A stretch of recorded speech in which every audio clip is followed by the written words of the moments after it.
So some find that they are to go to Mass on Sunday, keep the commandments, and so forth. That is a noble life. It's a very good and holy life and is not to be looked down on. Some feel themselves called to more. These are the followers of Jesus served by spirituality. It's important to notice about Ignatius' Spiritual Exercises that they do not tell you what to do. They help you see what to do. Might ask, why talk about spirituality at all, and why Ignatian spirituality? This is still about what these presentations are about. I think myself that in the United States today, we are one of the most thoroughly educated churches in history. And I've run that by a couple of very great historians, and they agree. And now in the United States, there's a tremendous interest in spirituality. Actually, this is historical. We've always been interested in it. Think of transcendentalism back in the 1800s.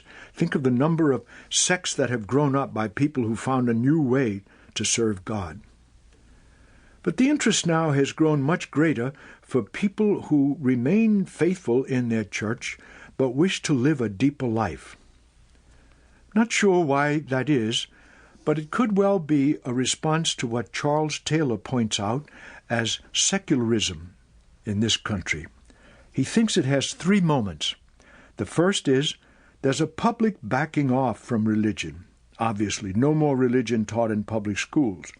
One company has just forbade all workers to have any symbols of religion or faith on their desks or walls. That's public secularizing. But second, members of the church who are faithful and believe, 9 out of 10 roughly Americans say that they are, often do not practice. For example, about half of Catholics go to Mass on Sunday, every Sunday. The churches thin out. That's a second secularization. And third, even those who practice regularly, go to Mass, attend regularly, have a feeling often enough, I don't know what the church teaches anymore. I can say that I hear that from really good Catholics who come to make their retreats at Montserrat. I also hear it from good Lutherans and from good Methodists who come there. The struggle is now to hold on to what is taught. That, Charles Taylor feels, is a third secularism. The consequence of that is lots of people are trying to be personally more connected with God, to deepen their faith and to make their hope more real. So, these presentations are about what we are keenly interested in, this more connected to God, this spirituality. It deals with a specific kind of spirituality, which is the one I happen to know something about. I've lived it for more than 60 years. I want to be careful not to seem to say that this is the best spirituality or that others are not as good, not as effective.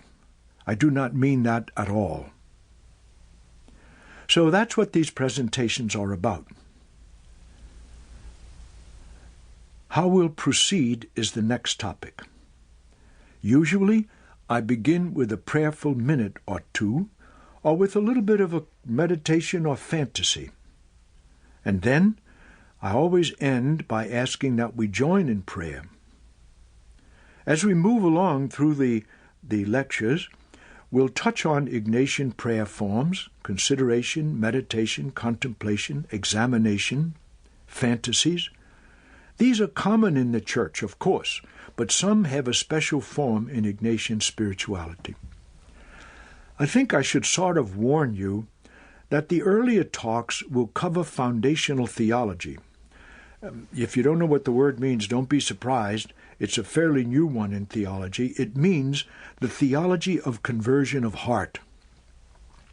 The next 2 or 3 cover that foundational theology because that is what a deep spirituality is about. In all of them, I will try to remember that we need to apply this to ourselves, and later it will be more obvious. It should be no surprise that these talks, these presentations on foundational theology are a bit dense. A lot of Ignatian spirituality is deeply Pauline, and Paul is dense. Remember that the first pope